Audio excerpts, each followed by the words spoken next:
Bonjour les amis, nous revoilà pour de nouvelles aventures et encore cette fois, nous sommes prêts à embarquer sur le ferry après 2 bonnes heures d'attente en plein soleil et sans avoir malheureusement prévu à manger. Nous nous empresserons, une fois à bord, d'aller au self du bateau pour se restaurer, véritablement la faim au ventre. Il est quand même déjà 21h. On est sur le bateau, enfin, on part en Corse.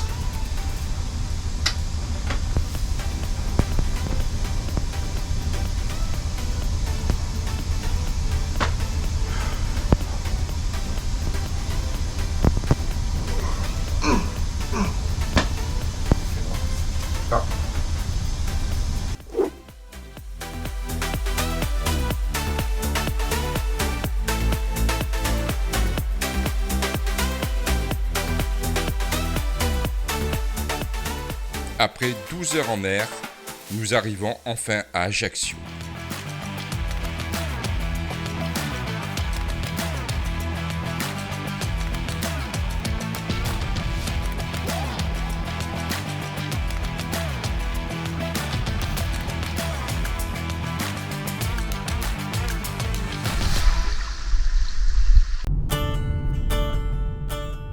Les amis, nous sommes arrivés en Corse. Nous passons le port et comme vous pouvez voir, nous nous acheminons d'Ajaccio rapidement vers Propriano, plus exactement près de la plage d'Olmeto, où dans cette grande anse, nous allons retrouver notre camping appelé Ulubeccio. Un camping 3 étoiles, bien agencé, avec un joli bungalow comme vous allez le voir, qui nous a vraiment régalé durant tout le séjour. Placé idéalement au sein même d'un petit endroit du maquis, à 5 minutes de la plage, c'est vraiment magnifique. Vous avez pu voir tous ces paysages somptueux. Et voilà le bungalow que je vous présente. Vous allez voir le grand sourire. Je suis enfin en Corse après autant d'années. Avec Audrey, nous sommes enfin arrivés en Corse et nous sommes vraiment heureux comme vous pourrez le constater au fil des journées et surtout de ces vidéos. Regardez ce bungalow idéalement placé tout en contrebas. Là vous voyez notre petite terrasse super sympathique pour déjeuner et faire nos petits repas en extérieur. Là Audrey s'attelle à ranger encore ces petits sourires, ces signes de victoire d'être en Corse. On avait vraiment hâte. Petit frigo, Senseo, vraiment tout équipé. On avait même une chambre en plus. C'était prévu pour mettre le matériel parce que, comme vous pouvez le savoir, on a beaucoup de matériel à amener. Une belle douche où on va pouvoir laver nos affaires et nous changer avant d'aller chasser, qui va nous permettre de rejoindre rapidement vers Porto Polo ou plus bas vers Campo Moro ou vers Bonifacio, des spots qui sont à moins d'une heure, 1h30 de route. Là nous sommes partis sur Sartène. Vous voyez le village qui se trouve en face de vous, qui est tout juste magnifique, et nous allons arpenter ces rues qui restent vraiment dans leur jus, comme vous pouvez le voir. C'est vraiment un village typique corse, avec ses vieilles maisons. On peut dire que c'est la ville corse par excellence. Ces ruelles, ces vieilles demeures pleines de charme, regardez, nichées sur une forteresse de granit qui surplombe cette belle vallée que nous avons vue au début de Risanese. J'espère que je le prononce bien, ami corse, Risanese. Alors, quand on visite Sartène, c'est vraiment la sincérité d'un village atypique. Regardez ces descendants, ces marches, ces rues étroites avec des boutiques souvenirs qui, même si elles sont placées assez souvent dans le centre, elles n'ont pas eu raison de cette cité historique et c'est tant mieux. On a pris un petit café sur une place, la place Porta, et on a écouté des gens du coin parler avec ce vrai accent corse. On sent que ça y est, on y est, on est en Corse, quoi. Dans cette Sartène, cette vieille ville ou terre ancestrale.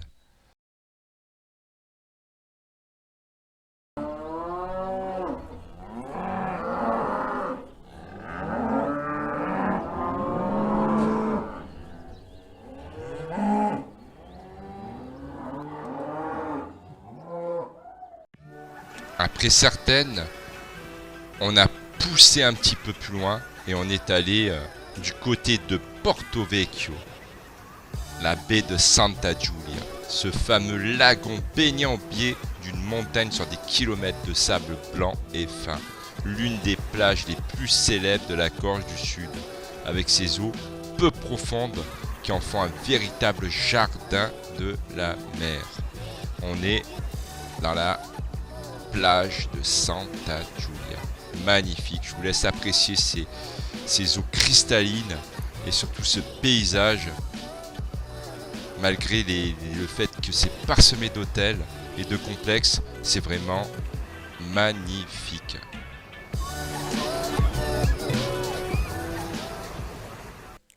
Nous voici à la plage d'Olmeto, la fameuse plage que je vous parlais précédemment, à 5 minutes du camping.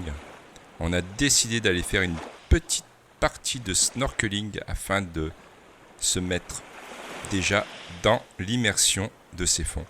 Et comme vous pouvez le voir, le sable est très fin, très beau. Il y a des beaux marbrés, des belles vérades. Il y a vraiment une vie qui est ancrée en Corse, comme cette petite sèche assez frileuse qui ne va pas demander son reste malheureusement, car même si on n'a pas de fusil, elle n'est pas prête à nous faire des câlins.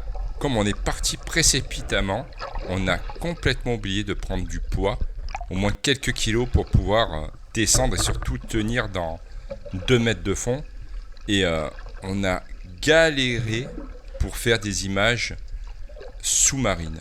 Alors je me tenais, dès que je voyais des petites infractuosités, je plaçais ma main à l'intérieur et j'essayais de tenir avec ma caméra comme je pouvais pour essayer de faire quelques images. Allez, je vous laisse profiter de ces fonds marins d'Olmeto en Corse du Sud.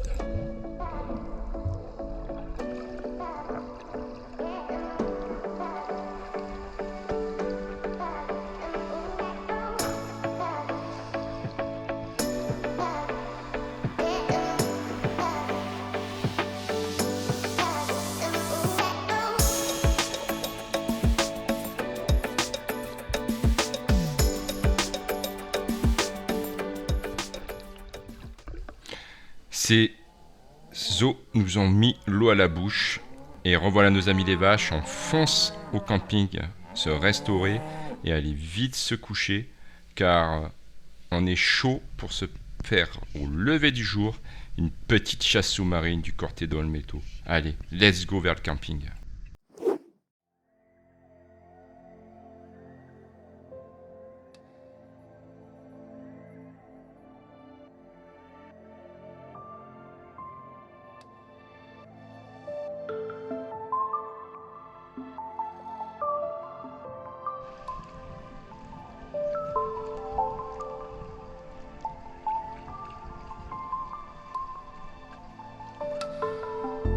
Et nous voilà partis dans ces eaux magnifiques au lever du soleil de Porto Polo. On va commencer avec une chasse à trous, avec une belle rascasse qui est au fond de cette pierre, mais je ne tirerai pas, elle est vraiment trop bien cachée.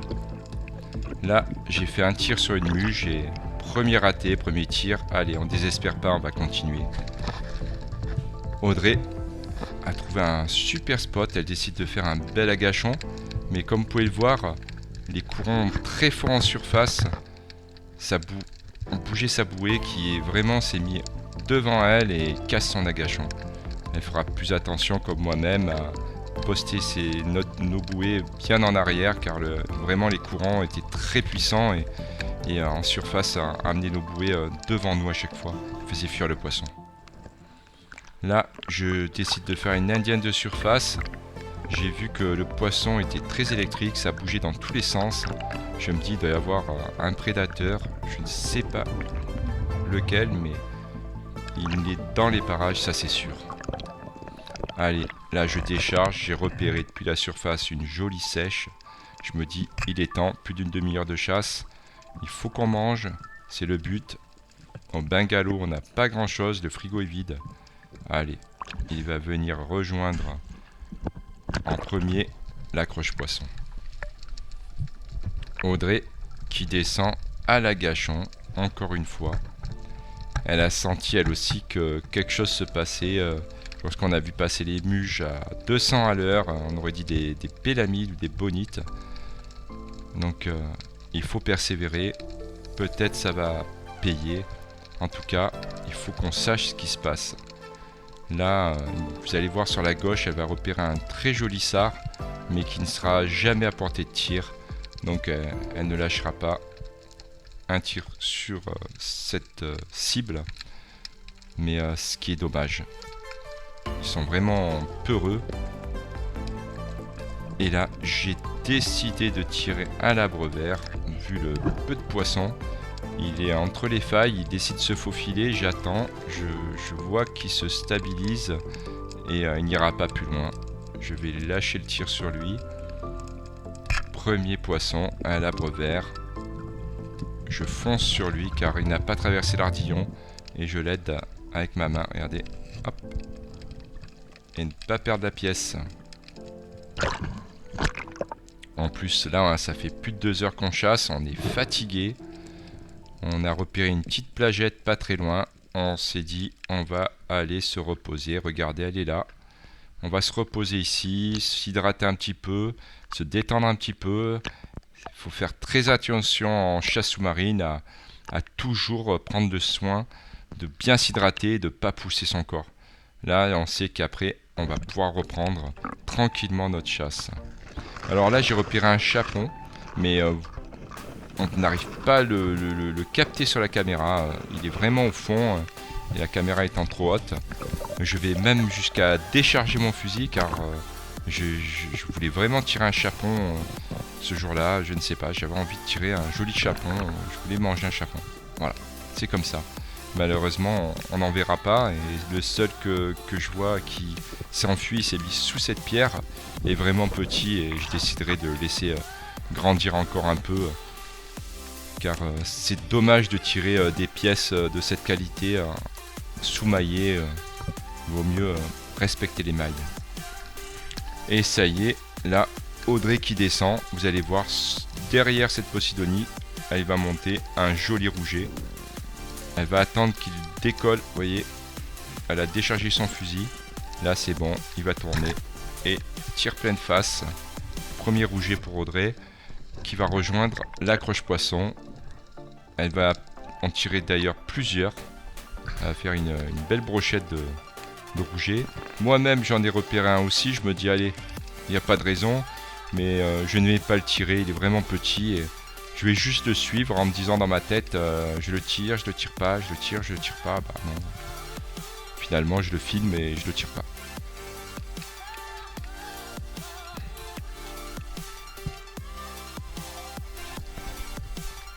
Et là, Audrey descend à l'agachon, elle a repéré des bandes dorades. Et en fait, moi aussi je vais descendre à l'agachon. Mais je vais déclencher trop tard la caméra. Et on n'aura que le son du tir. Et puis après, en fait, regardez, voilà. Vous avez vu, juste après, je l'ai déclenché trop tard. Elle s'est allumée, j'avais déclenché le tir. C'était la dernière d'un banc qui, pareil, fuyait à une allure vertigineuse. Ils sont passés... à 200 à l'heure devant moi, j'ai chopé la dernière du lot qui était en traîne, heureusement, et je suis content. Enfin, un beau, joli poisson. Regardez, cette ceinture qui commence à vraiment grossir. Une jolie petite dodo. C'est plutôt pas mal. Et on va reprendre les hostilités avec Audrey qui descend encore une fois. Elle a repéré un autre rouget de la surface. Il est un petit peu nerveux, donc elle décide de prendre son temps, de se calmer, de le laisser s'habituer. Regardez, là il tourne encore, il commence à à se stabiliser. Elle aussi se stabilise par rapport au courant. Et dès que ça va être good, elle va s'avancer, regardez, pour lancer le tir. Voilà, et en longeant la pierre pour ne pas abîmer la flèche, vous voyez. Et un deuxième rouget pour Audrey qui c'est plutôt pas mal. Pendant ce temps, moi, regardez, je poursuis un labre vert, encore un. Il s'est mis au milieu de ces rochers, il n'a aucune chance. Mais j'ai vu qu'il était mal pris, donc je descends rapidement encore une fois. Décidément, c'est l'arbre pour le passer dans l'ardillon. Il allait s'enfuir. Et voilà, il n'ira plus bien loin.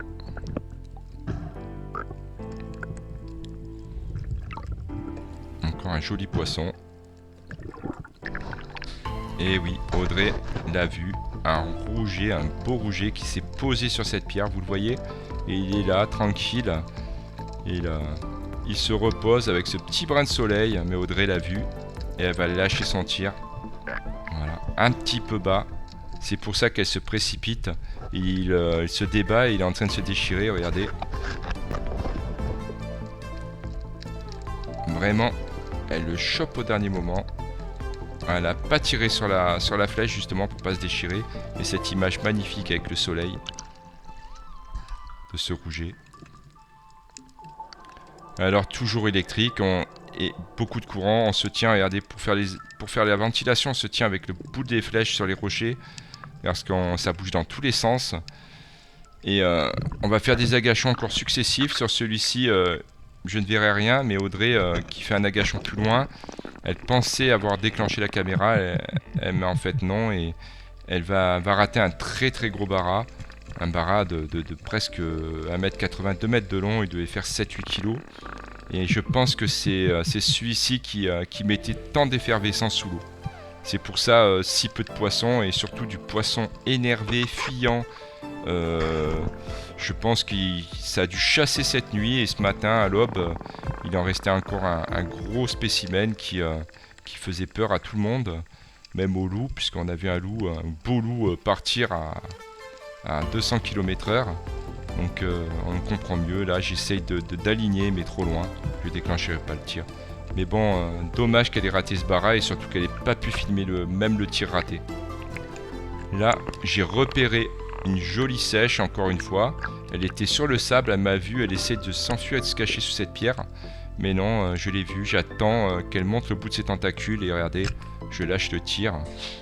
Et là, j'enfonce bien l'ardillon sur le sable pour qu'il passe à travers et ne pas la perdre.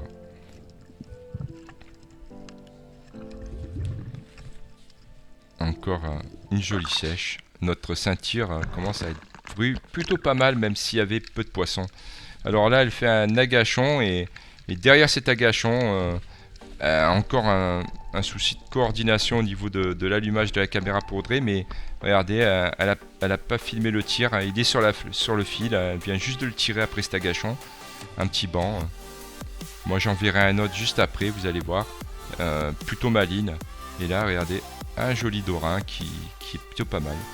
Et là, moi aussi, j'en ai vu un. J'ai essayé de le mettre à trou, de l'effrayer parce qu'il était tout seul. Mais il va être plus malin que moi. Regardez, je descends à trou. Mais hop, il décide de changer de pierre.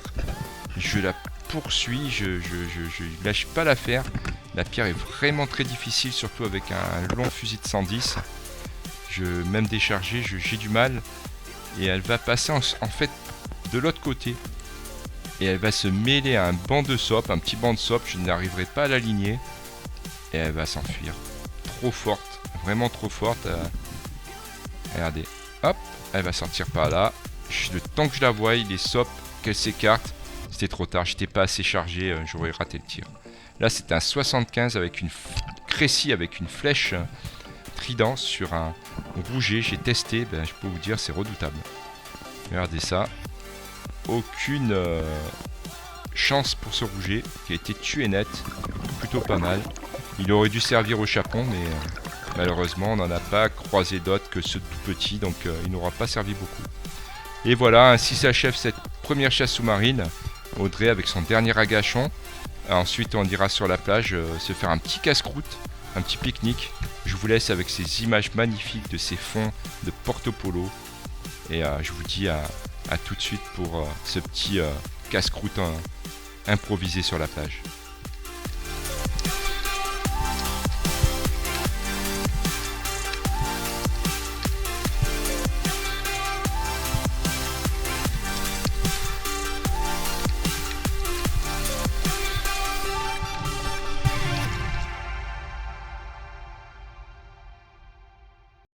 Alors, t'as vu un barracuda? Énorme. Comme ça.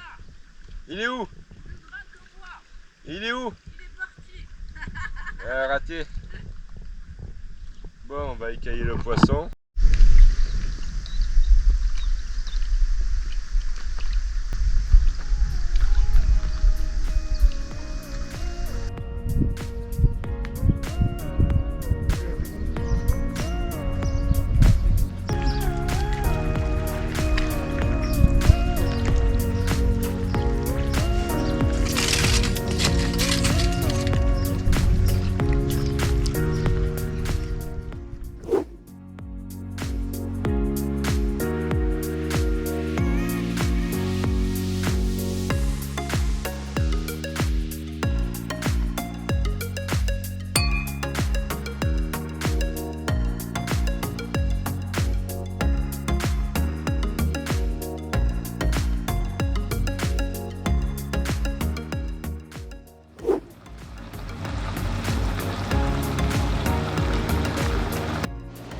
Et alors, qu'est-ce que tu nous fais de bon? Ce soir, on va se manger les petites sèches que j'ai chassées. Ouais, et il est où tout le poisson? Attends, le frigo, il n'y a plus rien. Je l'ai offert au monsieur qui s'occupe du camping. Ah, c'est gentil, c'est gentil. Et oui, elle a offert tout le poisson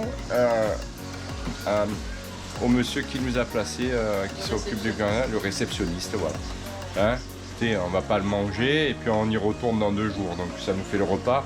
On est venu ici pour vous offrir des belles images et c'est ce qu'on va faire tout le long de ce vlog spécial Corse. Hein?